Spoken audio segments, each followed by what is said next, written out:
Hi Jack, congrats on the win. Where does that rank in your tenure as Bulls coach, especially after what happened in the final last year? That's fact. I think to be fair, what it does do is it's not ranking in terms of the final. It's ranking in terms of backing up last week and this week. To play Munster, who won it 2 years ago, and then play Glasgow, won it last year. It takes a massive effort, especially because it was away from home. So, it's not a case of putting one higher than the other. I'm just very happy that we've been able to, in a short week, been able to replicate what we did last week, and that was show a lot of heart. Defensively, we were outstanding last week and this week. And all I can say is that it's a very good way to finish the tour, because now we head back and we got 2 home games, and the destiny is now again in our hands, which is fantastic. And just the way the guys hung in there and hung in there, fourth week on tour, the Challenge Cup got away from you, but still defensively, and then the rewards came on attack as well and scoring a few nice tries. Yeah. I mean, you would know, Ashfaq, because you would understand being on tour for 4 weeks is difficult, and it takes a lot out of the players, and they're away from their families, and the conditions are different. We played, as I said, we played twice on 4G pitches. So I mean, I can only be proud. I can only be proud with that performance, because it now sets us up nicely for when we get home, and we can really prepare properly now for the back end of the competition. Thank you. Jake, thanks for checking us. You spoke about the fact that it's now in your own hands. So what would you say was the biggest growth in this last month on tour in the team in general? Jan, I suppose the ability to understand how we can take another step up. There's a very talented Bulls team. I mean, I'm not just saying it because I'm the coach. It's a very talented Bulls team. There's, I think, 17 or 18 guys being included in the lineman camp. So challenge for me is just to find a little bit extra in terms of our cohesion and our desire to do well. Are we a good team? Yes. Can we win games if we all on song? Yes. But for me, the biggest growth has been away from home, beating Bayonne, first time in Bayonne that they've lost this year. First time Munster have lost to a South African side, and I wouldn't be surprised if any other South African side hasn't won in Glasgow either. So to get those sort of accolades on a tour, especially with the kind of tour we've had to endure, 4 weeks away from home, is something that just shows resilience, Jan. And that's what coaches want. They want players to be able to take another step up. If we're going to win this competition, we're going to have to beat big sides away from home. And what's really nice is we've proven in not only this year, but our away games are obviously, are as good as our home games at times. So that would be the thing that I'm most pleased about. And not to be negative, I don't mean it negative, but last year when you played them in the league, you gave away 2 late bonus points. This time you only gave 1 away, but again, another bonus point. Yeah. Do you think that's the sort of thing that could be a lesson that the guys are going to learn? You've got to play for the last 5 minutes. Yeah, the lesson I've got to learn is what I have to learn. I mean, to be fair, I don't think you noticed, but John Elsa, another hooker on the bench as a loose forward, because Marcel pulled out a young lock, Jacobus Grobler, just literally still under 20s, going to play under 20s this year in the World Cup. Comes in also as a reserve, and take nothing away from them, but I mean, what a game to play your first game URC for the Bulls. I mean, you play against the URC champions in a time where they're coming hard at you. So yeah, I say I'm a bit lenient with that. We will obviously expect us to be a little bit tougher and finish people off, but Jan, I've also been around enough to know that when you put players like in the last minute into certain positions, and it can happen that you get it wrong. So I'm sure the lessons that we learned, and myself included, but there was nothing really that I could do. Marcel pulled out at kickoff, and Pilo's hurt his back. Cameron, was at a stiff groin. We didn't want to take a chance on a 4G pitch. And we had to then, shift the dominoes around so that we could get through the game. And You know, at 26-7, I thought the game had been done and dusted. So putting fresh legs on, not risking an injured player, you know, probably helped them get a bonus point. But, you know, I would have rather taken the win from the beginning of the week anyway. So, you know, it is what it is. Hallo Jake, baie geluk met die wen daai kan. Jake, just on how mentally mature the players were on the field, just not tonight, but last week as well. They shut the crowd out. There were a couple of early ref penalties that when it looked like this would defeat them in on their try line, they stuck in, they fought. Does this show you that from the start of the season to now that the mental side of your players' game has grown significantly as well? Yeah, Leighton. I mean, you know, part of the thing is that we've rotated our players a lot this year, more than last year. And with that comes a risk that some of the players who are playing haven't learned the lessons from last year and the year before. So, yeah, it does. It does make me feel very happy that we've got a bit of fight in us. We don't get sucked into what happens in and around the field. We show resilience, as I said, and there's a little bit extra. Our team's growing, and we're still not where we need to be. I know. I don't want to jump the gun now. We're not where we need to be at all.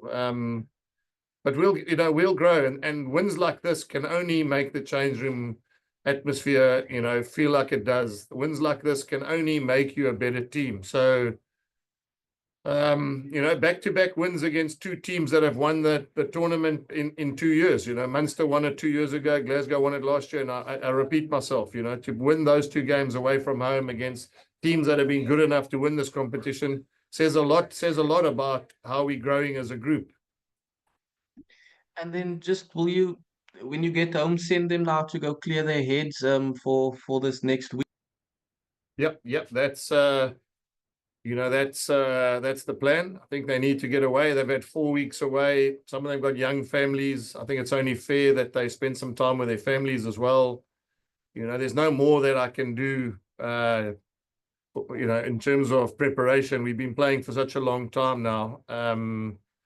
I need them to get away, spend some time with their family, switch off a bit, and then, you know, go into the last 2 games of the round robin before we go into playoffs. So, yeah, it's definitely something we spoke about, that they need to get home, spend some time, and come back nice and fresh and nice and sort of focused on finishing off the campaign the way that we've gone through these last 2 weeks. Thanks, Lunga. Jake, brilliant win for you guys. The possibility, if you finish like the Lockies at this stage, you could end up meeting with these guys again in the semi-finals, I think. What would you change in what you've done today? Well, hopefully the venue. That'll be the most important thing, Carl. There's lots to play for, play back at home at Loftus. And the destiny is in our hands now. You know, we obviously know what we need to do in the next 2 games. And if we can change the venue, and I say that not because we don't want to, you know, back ourselves playing away from home, but I just like to, with all the travel we've done this year, I think it will be a massive relief for the players that they don't have to travel away, unless obviously they finish second and they've got to play the winning team away from home. So that'll be the major thing that we'll talk about in the next couple of weeks. And in hindsight, I mean, with your success this year in the URC, what would you change for next year?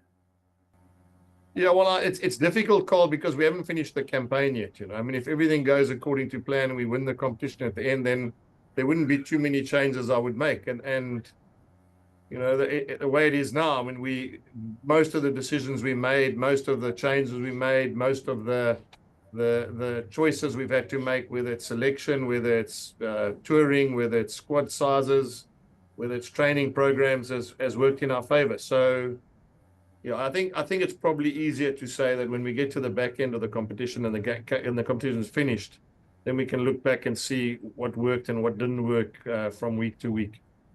Jake, congratulations. It was a fantastic feeling sitting in it, and watching 10 months of planning. You know, it's not a revenge match, but it's obviously took a lot of planning, and it all panned out beautifully. Well done. Thank you. Thanks. A couple of things. You took them on their strengths. You didn't give them that fast start that they want, that they're used to, and you just dominated the scrums and the likes. Was that part of your plan? Yeah, it was, and we were a bit fortunate. I mean, when I say fortunate, I mean it was unbelievable by Jan Hendrik to make that cover tackle and hold up that international winger. I mean, otherwise they do in 7-8 minutes get some points. So it was a little bit of deja vu for me as well, because we had 2 or 3 chances early on in the 22 that we turned the ball over, and I thought, it was a bit like last year's final. We played all the rugby in the early parts of the game, never put them away, and then brought them back into the game late on. So therefore, I repeat myself, the lessons we learned, the way we started, the way we kept them out, the way we defended. And I say, Blanca, that's a hooker finishing off the game, a young lock forward who, he hasn't played rugby. Can't remember the last time he's played. That's his first game for the Bulls. And he's been with us for 2 years because of his injury. So, that was inevitable. And that's why I said a bit of leniency from my side to them, because it was a rampant Glasgow team that were champions last year coming at them in the last 5 minutes, and they will have learned from that, MV. Just one last question. Do your forwards practice those grubber kicks? Yeah, I remember John Smith always used to tell me there's no such thing as a bad kick, just a bad chase. So I think he's obviously taught that to Jan Hendrik. Well done, Jake. Thanks, Lunga and Jake. Well done on the tour. I know you're probably a little bit reluctant to talk about individuals given the squad effort that there's been over the last month, but that shift from Jan Hendrik in particular today was pretty special. Looking from afar, I mean the try save, the energy, the work rate, the physicality. I mean, does that really just typify the kind of performance of the team as a whole and the squad as a whole over the last month? It does. He's just been nicknamed Oosturant. I don't know what the reason was, but his new nickname in the team is now Oosturant. So it was reminiscent of the days when I was lucky enough to coach Oos. So, when you're that age and you can play, and I said in an interview, he was a lock at school, and then he was a prop at school, and then he's been a hooker, and he's gone and adapted into, a prop again. So it's going to make our squad so much stronger. And, yeah, he epitomized today, and I don't single out any players, but he epitomized for me, how we can do back-to-back efforts, because that's what he did today. I mean, his back-to-back efforts were outstanding. Jake, firstly, congratulations with the win. Jake, you had a penalty on the 80th minute. Maybe perhaps you could have gone for the 3 and take the losing bonus points away from Glasgow. I mean, it could have come down. It could come down to 1 log point, whether you end 2nd or 3rd. Yeah, and it could come down to 2 wins at home, which means we have more wins than them, Nathan, because whoever has the most wins finishes above the other team. And, that's the risk you take. If you hit the pole and they counter-attack and they go and score, then obviously the answer would be, why didn't you just kick it out and take the win? And it's respect to them too, Nathan. I mean, they're champions. They're playing at home. They were on a roll. The momentum was in their favor.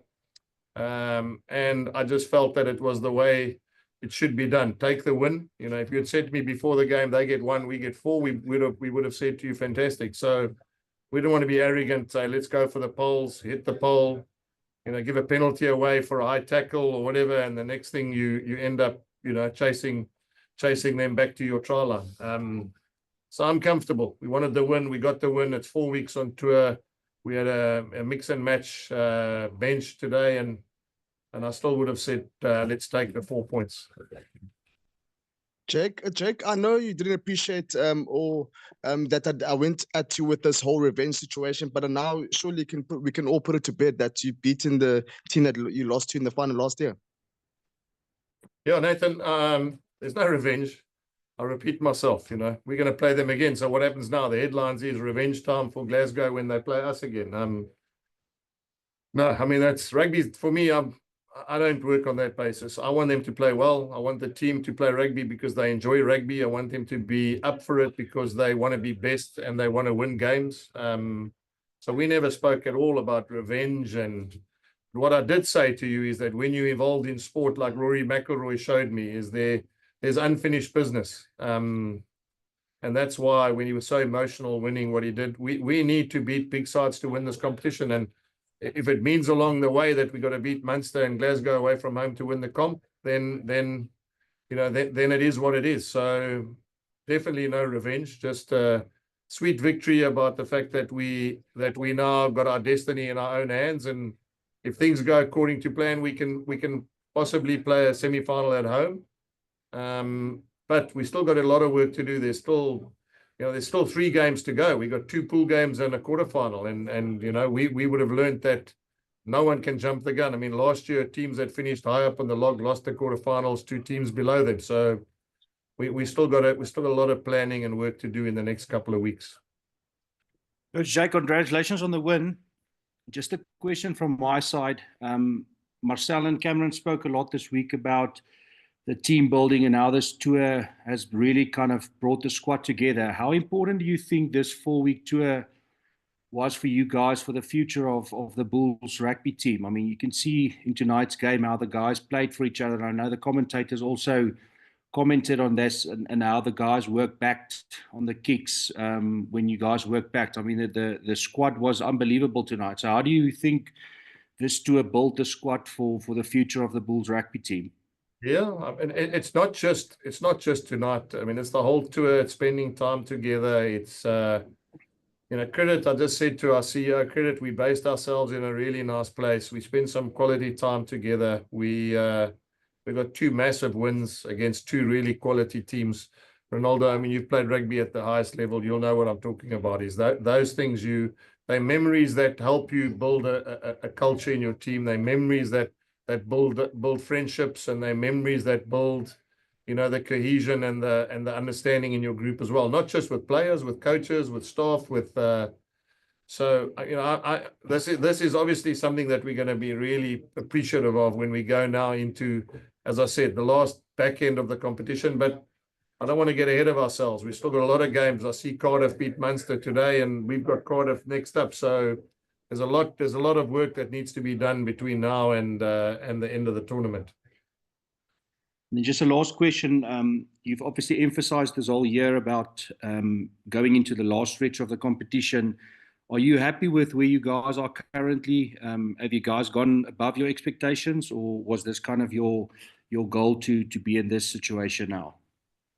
I mean, your goal is always to be on top and finish first on the log, so you can have home finals and semi-finals. But I look back, we lost 2 games, we lost a couple of games. We lost 1 game with a red card, and we probably lost 1 or 2 games that we could have won had we finished the things we did in the first half off. But that's the nature of this competition. Is you're never going to get it right every single week. So where we are now, Ronaldo, is 2 wins. I think 2 wins with bonus points almost can guarantee us that we can play at home. But we're already now in the top 4, means we're going to host a quarterfinal. That was always our goal, was to finish as high up as we can, finish in the 8, and that's the first thing we've now done. We've qualified. We've got a home quarterfinal. And, the hard work now is to see whether we can finish higher up and get a home semi-final as well. One question, thanks, Luca. Congrats, Jake. Well done. A question about the EPCR. Are you glad that you haven't gone down that route to manage that as well, taking into consideration where you are at the moment? Yeah, Simon, I reluctantly say to you, there's a silver lining in on the cloud, because and there's a gold in the rainbow, because we get a week off and we can recover. But that was never our intention. We wanted to play in the semi-finals. We would love to have played against Bath this weekend in the back end of that competition, because that's who we are at the Bulls. We want to win as much as we can, and we want to play against the best teams as often as we can. So reluctantly I go, yeah, there is a bit of a silver lining, but it wasn't the initial planning when we left home. We were always planning that we were going to travel and play 5 games on tour.